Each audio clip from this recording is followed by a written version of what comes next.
الساق بالساق إلى ربك يومئذ المساق. Bismillahirrahmanirrahim. Alhamdulillah wassalatu wassalamu ala Rasulillah wa ala alihi wa sahbihi wa man walah, amma ba'd. Kita lanjutkan bacaan kita terhadap syarah kitab Tauhid yang disyarah oleh Syekh Abdul Aziz Ibnu Abdullah Ibnu Baz rahmatullah alaih. Sekarang kita masih berada pada halaman yang ke-62 mengenai penjelasan terhadap bab al-khauf minasyirki. Qala asy-syarihu atsabahullah Syekh Abdul Aziz Ibnu Abdullah Ibnu Baz rahimahullah, wa ibadatul asnam, dan menyembah patung atau berhala, hiya sujudu laha wa da'watuha, maksudnya adalah sujud kepadanya dan juga berdoa kepadanya, wa nahwu dzalik, dan yang semisal dengan itu. Wal asnamu jam'u sanamin, asnam itu jamak dari kata tunggal sonam. Ya, asnamun itu jamak taksir, mufradnya sonamun. Wa huwa manuhita ala suratin, yaitu sesuatu yang dipahat menjadi suatu bentuk gambar atau bentuk patung gitu ya. Ya, istilahnya patung. Manuhita ala suratin, intinya sesuatu yang dipahat ala suratin, menjadi suatu gambar. Seperti misalkan batu dipahat menjadi patung orang atau patung sapi, nah itu namanya sonam. Yuqalu lahu sonamun, dinamakan dengan sonam. Suratu insan, bentuk manusia, au asadin, au bentuk apa? Bentuk singa, au ghairzalika minas suwar, atau yang selain itu daripada bentuk-bentuk yang ada. Fa hadha sonamu, maka berhala ini atau sonam ini, wa huwa ma yunhatu ala suratin tu'badu min dunillah, yuqalu lahu sonamun, yaitu sesuatu yang dipahat atau diukir sesuai dengan bentuk atau berbentuk manusia atau singa, tu'badu min dunillah, yang diibadahi, disembah selain Allah taala, yuqalu lahu sonaman. Yuqalu lahu sonamun, dikatakan padanya sonam. Jadi sonam itu ya berhala atau patung. Hanya saja barakallahu fikum, berhala atau patung tersebut berbentuk dengan suatu bentuk, mungkin bentuk manusia, bentuk singa, bentuk sapi. Tapi kalau umum yang diibadahi selain Allah Subhanahu wa taala, itu masuk dalam kata wasanun, ausan. Wasanun, ausanun. Barakallahu fikum, itu biasanya umum, batu, pohon atau yang lainnya. Walaupun enggak berbentuk, itu masuk dalam wasan atau ausan. Kita lihat berikutnya. Wal musyrikuuna kanu aqsaman. Orang-orang musyrikin dahulu mereka itu bermacam-macam. Minhum man ya'budul asnama, di antara mereka ada yang menyembah patung atau berhala. Wa minhum man ya'budu al-awsan allati hiya ghairul asnam. Di antara mereka ada yang menyembah ausan. Ausan itu jamak dari wasanun. Yang mana ausan itu bukan berhala, bukan patung. Seperti kasyajar, wal qabr, wal hajar, seperti pohon, kuburan, batu. Itu kan kalau kita perhatikan enggak berbentuk ya. Itu dinamakan dengan apa? Wasanun, jamaknya ausanun. Wa nahwi dzalik, dan yang selain itu atau yang semisal dengan itu. Alladzi lam yusawwar, intinya yang tidak barakallahu fikum dibentuk. Wa yutlaqu 'ala as-sanam annahu wasanun aidha. Dan juga sonam itu pun juga dinamakan wasan. Karena sonam disembah kepada selain Allah taala, hanya saja bedanya kalau sonam itu berbentuk gitu loh. Bedakan ya antara sonamun dengan wasanun. Ya, sonam itu berbentuk seperti patung sapi, patung manusia, patung kuda, barakallahu fikum, atau patung harimau misalkan. Itu namanya sonam. Otomatis sonam karena diibadahi selain Allah dinamakan juga dengan wasan. Jadi wasan lebih umum. Wasanun lebih umum karena wasanun mencakup seluruh yang diibadahi selain Allah taala. Seperti contohnya batu, kuburan, pohon. Wa kadzalika kana minhum man ya'budul kawakib wan nujum wasyams wal qamar. Seperti itu pula dahulu di antara mereka ada yang menyembah bintang-bintang, barakallahu fikum, matahari dan bulan. Na'am. Ya memang nujum itu bintang ya, kawakib terkadang maknanya planet. Ya semacam itu. Intinya terkadang maknanya sama, kawakib dengan nujum ya diartikan bintang gitu. Fahum aqsamun wa asnafun, mereka bermacam-macam dan juga berkelompok-kelompok. Nas'alullah al-afiyata. Kita minta kepada Allah Ta'ala keselamatan. Yajma'uhum sarful ibadah li ghairillah. Intinya yang mengumpulkan mereka dengan berbagai macam jenis peribadatan mereka adalah memalingkan peribadatan itu untuk selain Allah Subhanahu wa Ta'ala. Yang seperti ini adalah apa? Bentuk kesyirikan yang sangat berbahaya sekali. Na'am, Allahumma musta'an. Wa fil hadits sahih, di dalam hadis yang sahih, yaqulun Nabi sallallahu alaihi wasallam, Rasulullah sallallahu alaihi wasallam sabda, "Akhwaf ma akhafu 'alaikum syirkul asghar." Fasu'ila anhu faqala arya. Perkara yang aku paling khawatirkan atas Rasulullah, yang paling aku takutkan atas kalian adalah syirik kecil. Fasu'ila anhu, kemudian Rasul ditanya tentang syirik kecil itu apa? Faqala arya. Syirik kecil itu adalah arya. Riya definisinya sudah kita lewati berkali-kali. Termasuk atau salah satu definisi riya adalah an ya'mala ar-rajulu 'amalan min ajli an yanzura ilaihin nas. Seseorang beramal dengan sebuah amalan dalam rangka untuk dilihat oleh manusia. Nah, au yatruka ma'siyatan min ajli an yanzura ilaihin nas. Nah, artinya atau orang itu meninggalkan maksiat tapi dalam rangka untuk dipuji atau dilihat manusia. Ini juga riya. Hati-hati barakallahu fikum, karena riya ini pengaruhnya sangat berbahaya sekali, hancur amalannya. Yang pertama riya tadi hancur amalannya. Allahul musta'an. Hadzal haditsu rawahu Ahmad wa ghairuhu bi isnadin jayyidin an Mahmud ibn Labid. Nah, barakallahu fikum radhiyallahu anhu 'an Nabi sallallahu alaihi wasallam. Hadis ini diriwayatkan oleh Ahmad, Imam Ahmad dan juga yang lainnya dengan sanad yang bagus dari sahabat yang mulia Mahmud bin Labid radhiyallahu anhu. Dari Rasulullah sallallahu alaihi wasallam. Kesimpulannya, hadis yang sangat mulia ini memperingatkan kepada kita semuanya akan bahayanya syirik kecil, yaitu riya. Karena sebagaimana diungkapkan oleh para ulama, niat itu pengaruhnya sangat besar sekali. Ya barakallahu fikum. Karena niat itu sebagai patokan atau tolak ukur atau barometer. Tentang apa amalan itu diterima atau tidak tergantung dengan niatnya. Baik buruknya tergantung dengan niatnya. Barakallahu fikum. Seperti itu. Oleh karena itu berkata Imam Sa'di rahmatullah alaih, wa niyatu syartun lisa'inil amal biha shalahu wal fasadu lil amal. Artinya apa? Niat itu adalah syarat tentang sahihnya suatu amalan ataukah tidak. Dengan niat tersebut baik buruknya amalan dijadikan patokan. Oleh karena itu tuluskan niat-niat kita dalam beribadah kepada Allah Ta'ala, terutama dalam mencari ilmu.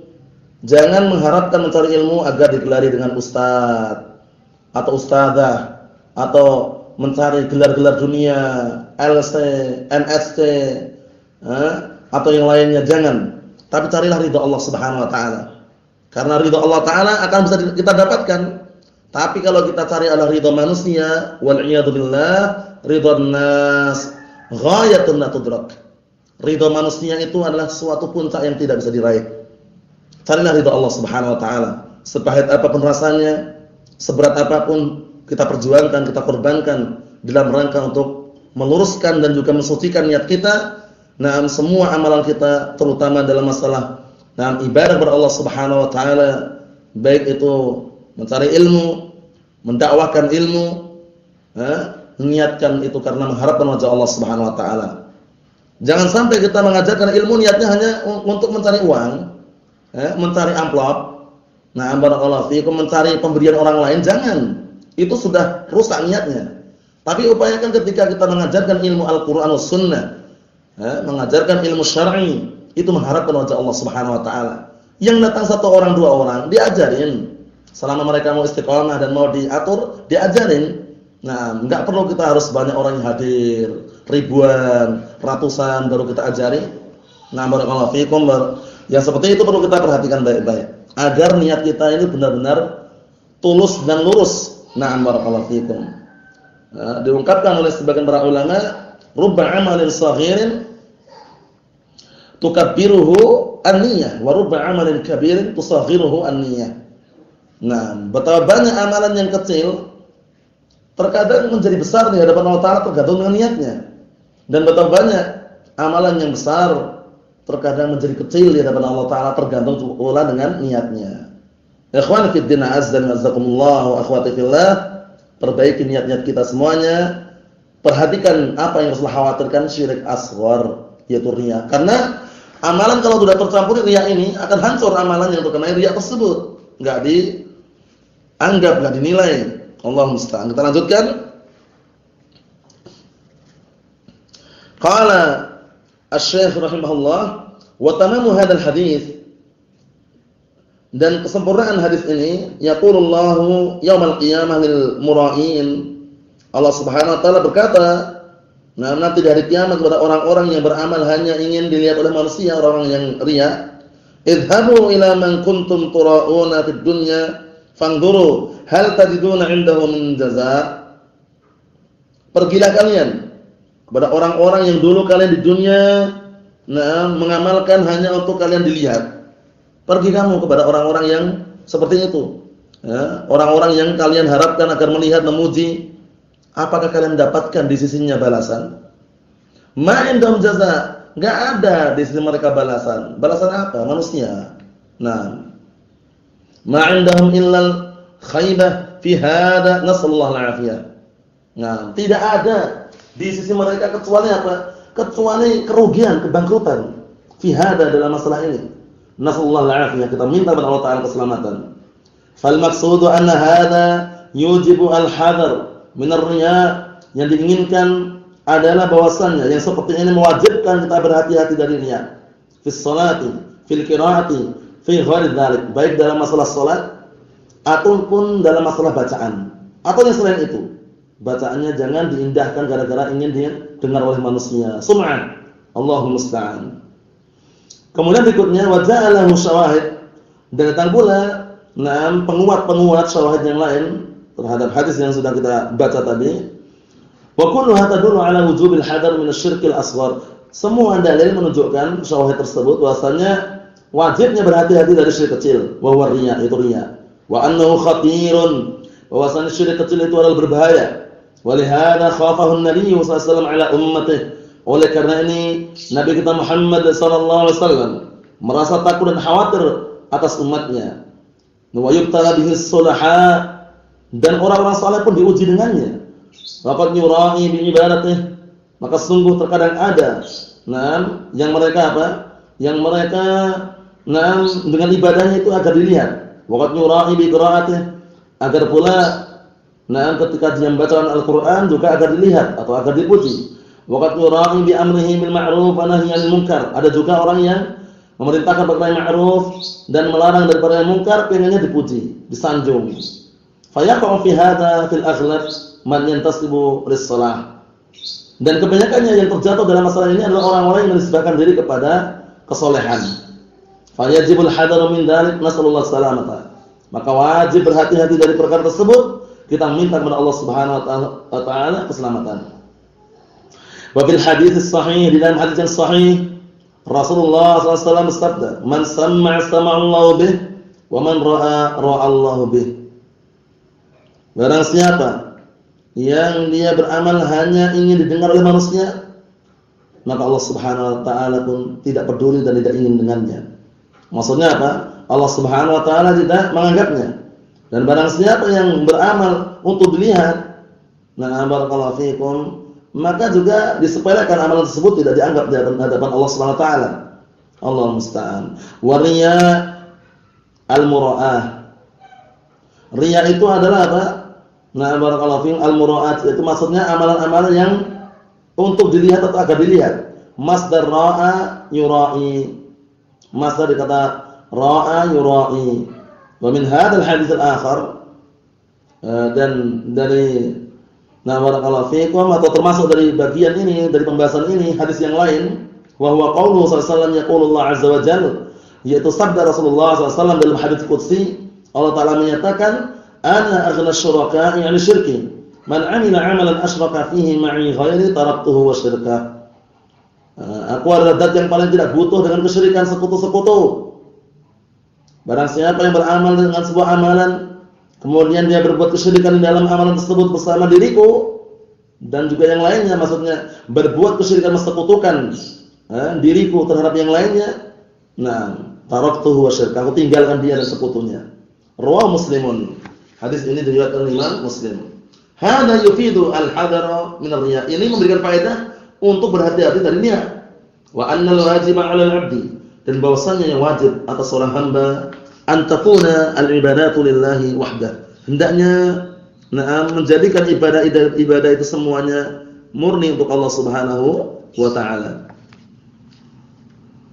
Idza shalla lillah wa idza shama lillah wa idza qara'a lillah wa idza da'a ila Allah yukhlis lillah wa idza amara bil ma'rufin aw nahaa 'an munkarin yaqul lillah.